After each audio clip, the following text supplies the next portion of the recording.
Assalamualaikum warahmatullahi wabarakatuh. Selamat sore, Bapak Ibu. Salam sejahtera bagi kita semua. Atas nama seluruh jajaran direksi dan Dewan Komisaris PT Petrindo Jaya Kreasi Tbk, kami mengucapkan terima kasih yang sebesar-besarnya kepada Bapak, Ibu, rekan yang sudah hadir secara daring melalui tautan Zoom yang telah kami sediakan untuk bersama-sama mengikuti kegiatan Public Expose Insidental PT Petrindo Jaya Kreasi Tbk pada sore hari ini. Bapak Ibu sekalian, perkembangan pasar modal bisa menjadi salah satu indikator perkembangan ekonomi suatu negara. Keberadaan pasar modal yang baik dan sehat dapat mendorong pertumbuhan ekonomi negara melalui kegiatan penghimpunan dana yang dilakukan berbagai perusahaan yang memperoleh sumber pendanaan melalui pasar modal. Aktivitas dan volume perdagangan di pasar modal yang selalu meningkat dapat memberikan indikasi bahwa aktivitas bisnis berbagai perusahaan berjalan dengan baik. Sesuai dengan amanat yang diberikan oleh Undang-Undang Nomor 8 Tahun 1995 tentang pasar modal dan peraturan pelaksanaannya, OJK dan Bursa Efek Indonesia memiliki peran dan tugas yang amat penting dalam perkembangan pasar modal di Indonesia, tidak hanya sebagai regulator, tapi juga menjalankan fungsi pengawasan guna memastikan terciptanya iklim investasi di pasar modal Indonesia yang sehat dan dapat dipertanggungjawabkan. Sebagaimana diketahui, pada tanggal 15 Agustus 2023, perdagangan saham PT Petrindo Jaya Kreasi Tbk dengan ticker IDX Cuan telah dihentikan untuk sementara waktu oleh bursa dalam rangka cooling down. Perdagangan saham Cuan kemudian dibuka kembali pada tanggal 16 Agustus 2023 dan kemudian pada tanggal 18 Agustus 2023, tepat sehari setelah libur Hari Kemerdekaan Indonesia, perdagangan saham Cuan di pasar tunai dan pasar reguler kembali dihentikan sampai batas waktu yang akan ditentukan kemudian oleh bursa. Kami selaku manajemen sangat mengapresiasi keputusan yang dilakukan bursa sehubungan dengan penghentian perdagangan saham Cuan. Kami memahami bahwa hal tersebut perlu dilakukan guna memberikan waktu yang wajar bagi investor untuk mempertimbangkan keputusan investasinya di Cuan dengan tetap memperhatikan kondisi perusahaan dan faktor-faktor fundamental lainnya. Sementara di sisi lain, bursa memiliki waktu untuk melakukan penelaahan dan pemeriksaan yang diperlukan jika terdapat indikasi adanya pelanggaran oleh pihak-pihak tertentu. Kami juga telah memberikan informasi dan penjelasan yang diminta oleh bursa sehubungan dengan pertanyaan seputar kondisi perusahaan dan ada tidaknya rencana aksi korporasi perseroan. Dalam kesempatan ini, kami juga ingin menyampaikan apresiasi dan terima kasih kepada seluruh pemodal di Bursa Efek Indonesia yang telah mempercayakan investasinya di saham Cuan. Hal ini merupakan tugas berat sekaligus tantangan bagi kami, manajemen, untuk terus fokus mengembangkan kegiatan usaha perusahaan sesuai dengan visi dan misi serta rencana usaha yang telah disiapkan, dengan tetap memperhatikan kondisi ekonomi global, peluang, serta kesempatan yang ada. Apresiasi dan terima kasih yang sebesar-besarnya juga kami sampaikan kepada pemegang saham dan seluruh pemangku kepentingan atas dukungan dan kepercayaan yang telah diberikan kepada perusahaan. Sebagai penutup, sebelum kita melangkah ke mata acara berikutnya, izinkan saya mengutip salah satu advice dari Warren Buffett yang sudah tidak asing lagi di kalangan para pemodal, yaitu never invest in a business you cannot understand. Nasihat ini sebetulnya dikenal juga di Indonesia sejak zaman Siti Nurbaya yang bunyinya tak kenal maka tak sayang. Untuk itulah pada kegiatan Public Expose kali ini, kami berharap agar publik dapat memanfaatkan sebaik-baiknya kesempatan yang diberikan untuk lebih mengenal perusahaan dan mendapatkan informasi yang sekiranya diperlukan. Demikian kami sampaikan, tanpa berpanjang-panjang lagi, mari kita ikuti Public Expose kali ini dan acara saya kembalikan kepada Ibu Angeline. Terima kasih. Wassalamualaikum warahmatullahi wabarakatuh. Waalaikumsalam. Terima kasih Ibu Diana atas sambutannya. Baik, acara akan kami lanjutkan. Untuk selanjutnya kami persilakan Bapak Michael selaku Direktur Utama dan Direksi untuk memulai presentasinya. Kami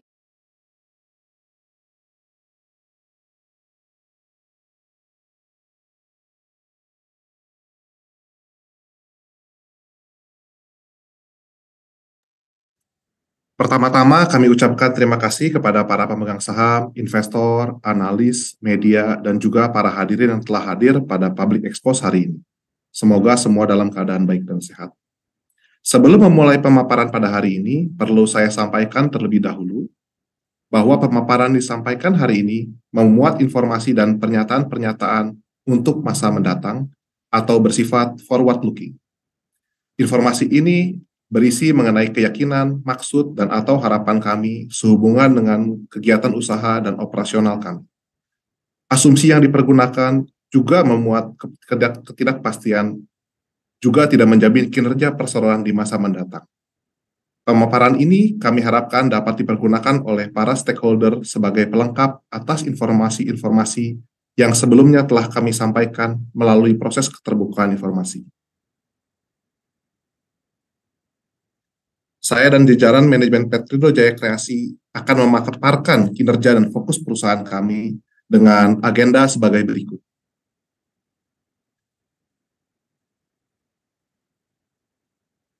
Ikhtisar usaha, lalu dilanjutkan dengan ikhtisar keuangan, keterbukaan informasi mengenai strategi pertumbuhan kami, dan juga terakhir mengenai Q&A. Dalam ikhtiar usaha ini saya akan jelaskan visi dan misi perusahaan kami. Sebagai perusahaan holding, kami sebagai manajemen PT Petrindo Jaya Kreasi Tbk terus mendorong perusahaan agar dapat berkembang tidak hanya sebagai pertambangan energi, tetapi juga sebagai pertambangan mineral yang dapat memberikan nilai tambah yang berkelanjutan kepada para seluruh pemangku kepentingan. Perusahaan terus berkomitmen untuk secara efisien dan produktif mengembangkan usaha melalui misi-misi yang kami berusaha jalankan secara bersama. Perusahaan telah berkembang sejak awal berdiri hingga hari ini ditandai dengan pencatatan saham di Bursa Efek Indonesia di tahun 2023 sebagai komitmen perseroan untuk melakukan upaya-upaya dalam pengembangan operasional dan juga kinerja perseroan di wilayah operasional kami yang akan selanjutnya dijelaskan oleh Direktur kami, Bapak Daniel Laurente. Untuk waktu dan tempat kami persilakan kepada Pak Daniel untuk melanjutkan presentasi ini.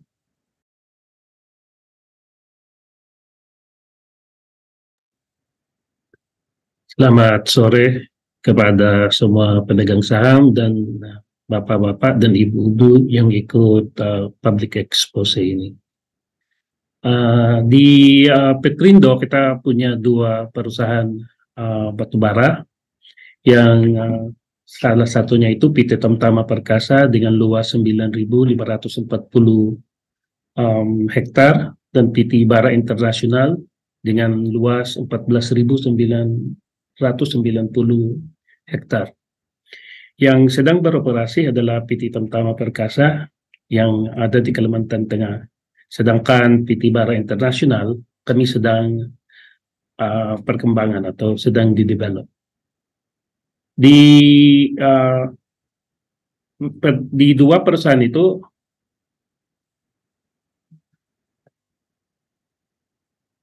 di dua perusahaan ini ada sumber daya batubara sebesar 94,3 juta ton dan di cadangan ada 24,96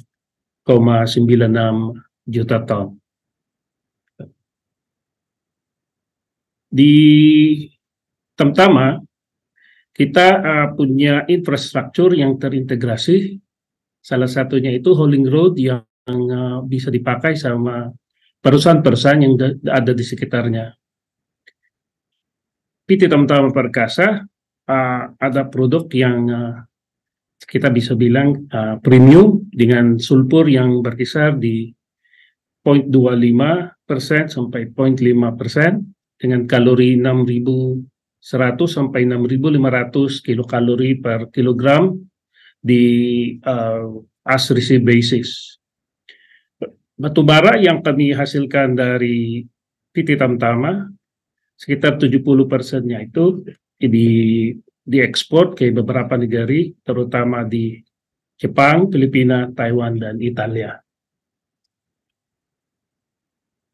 Di slide ini kita bisa perlihatkan proses-proses yang kita lakukan di lapangan, mulai dari pengembangan batubara. Di Tamtama kita punya kapasitas 100.000 ton per bulan. Dan kedua di hauling road kita punya all-weather hauling road yang tadi saya bilang bisa dipakai sama perusahaan-perusahaan yang ada di sekitarnya. Dan kita punya coal processing dengan kapasitas 1.000 ton per jam untuk loading dan kapasitas crushing mencapai 250 ton per jam. Kita juga punya kapasitas conveyor belt yang terpasang mencapai 1.000 ton per jam dan fasilitas conveyor belt yang dimiliki sendiri oleh PT Tamtama Perkasa. Itu dilengkapi dengan magnetic separator untuk menjamin kualitas yang kita akan ekspor ke Jepang. Kita bekerja sama dengan perusahaan Kruindo Unggul Permai atau CUP sebagai intermediary stockpile yang dimana kita kumpulin batubara yang kita akan diekspor. Perusahaan berencana untuk membangun ISP milik sendiri yang rencananya akan dibangun pada sekitar Q4 tahun 2023.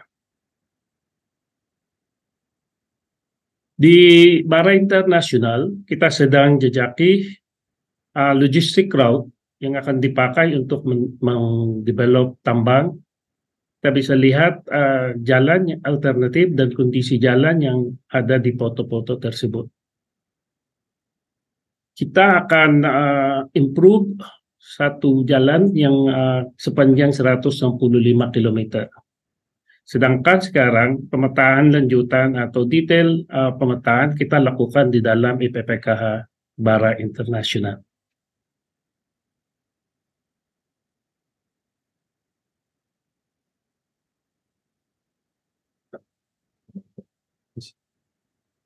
Terima kasih.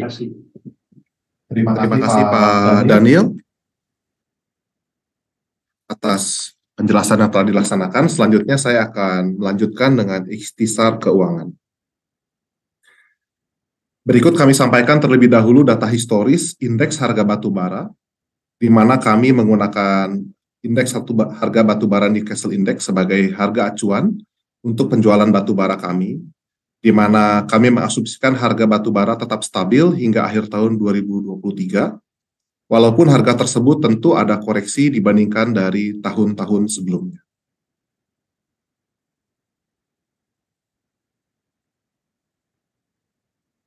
Sebelum pemaparan mengenai kinerja keuangan, perlu saya sampaikan terlebih dahulu bahwa laporan keuangan perseroan tengah tahunan atau Q2 2023 yang berakhir pada tanggal 30 Juni 2023.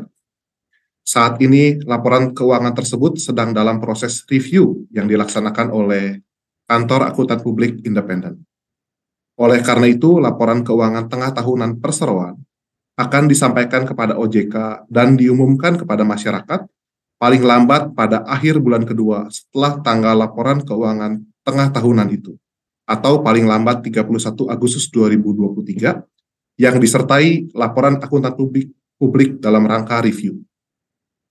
Oleh karena itu, kami sampaikan pertumbuhan dan kinerja operasional perseroan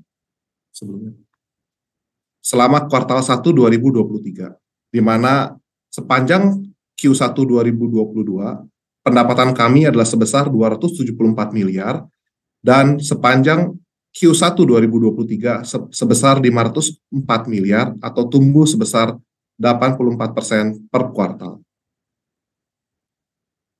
Berdasarkan kinerja keuangan di tengah kondisi yang dinamis dan juga penuh tantangan, perlu kami sampaikan bahwa laba bersih dan EBITDA kami juga tumbuh secara Q1 2022 dan di Q2 2023, di mana pertumbuhan pendapatan sebesar 84% meningkat, yang sebelumnya 274 miliar di sebesar 23% di Q1 2023, di mana sebelumnya net profit tumbuh dari 80 miliar Q1 2022 menjadi 98 miliar di Q1 2023. Hal ini sejalan dengan pertumbuhan EBITDA kami yang tumbuh sebesar 53% sepanjang Q1 2023, sebelumnya 84 miliar di tahun Q1 2022, menjadi 129 miliar di Q1 2023. Demikian saya sampaikan mengenai ikhtisar keuangan perseroan. Untuk selanjutnya saya akan jelaskan mengenai keterbukaan informasi perseroan.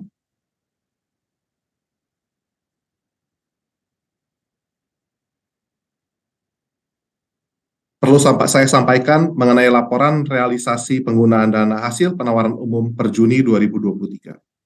Perseroan telah melaporkan realisasi penggunaan dana hasil penawaran umum sesuai dengan POJK nomor 30/POJK.04/2015. Selain itu, perseroan juga telah membahas hal ini dalam agenda RUPS tahunan perseroan yang dilaksanakan pada tanggal 19 Juni 2023. Saat ini seluruh dana IPO tersebut ditempatkan di rekening Bank Mandiri. Perseroan berkomitmen untuk menggunakan prinsip kehati-hatian terhadap penggunaan dana IPO ini. Sampai dengan saat ini, PT Tamtama Perkasa sudah mengajukan permohonan untuk pembangunan dan operasional terminal khusus batubara dengan menunjuk konsultan independen untuk pengerjaan laporan kajian survei hidrooceanografi, konsultan penyusunan laporan dampak lingkungan, pemantauan lingkungan hidup, dan juga konsultan-konsultan lain untuk pertimbangan teknis. Ketiga, laporan tersebut menjadi syarat kelengkapan untuk pengajuan izin pembangunan dan operasional terminal khusus. Demikian saya sampaikan mengenai laporan realisasi. Untuk laporan dan informasi fakta material pendirian perusahaan anak akan dijelaskan oleh direksi kami, Ibu Diana. Terima kasih, Pak Michael. Sebagaimana keterbukaan informasi yang telah kami sampaikan kepada publik pada tanggal 4 Agustus 2023, Perseroan telah mendirikan 3 entitas anak baru yang diproyeksikan menjadi perusahaan holding yang akan menaungi unit-unit usaha perseroan di masa mendatang. Hal ini sejalan dengan komitmen Perseroan untuk terus fokus mengembangkan usaha dan memberikan kontribusi yang sebesar-besarnya untuk kemajuan ekonomi Indonesia. Ketiga perusahaan tersebut adalah PT Prima Mineral Investindo yang diproyeksikan untuk bertindak sebagai holding usaha dari Perseroan yang akan bergerak di bidang penambangan mineral, di mana Perseroan melihat masih terdapat potensi mineral-mineral lain yang juga bisa dijadikan peluang usaha baru sebagai bentuk diversifikasi usaha penambangan batubara yang saat ini sudah dijalankan oleh anak usaha Perseroan. Yang kedua, PT Kreasi Jasa Persada, kami proyeksikan akan bertindak sebagai holding perusahaan yang akan menaungi jasa usaha pertambangan, dan Perseroan berharap melalui perusahaan ini kita dapat melakukan integrasi jasa pertambangan di wilayah sekitar wilayah kerja IUP milik Perseroan. Dan yang ketiga, PT Green Natural Investama diproyeksikan untuk menjadi holding dari anak usaha Perseroan yang akan bergerak di bidang hutan tanaman industri, yang nantinya kami berharap ini bisa mengimbangi emisi karbon yang dihasilkan oleh anak usaha Perseroan lainnya sebagai kompensasi atas batubara yang sudah ditambang. Demikian kami sampaikan.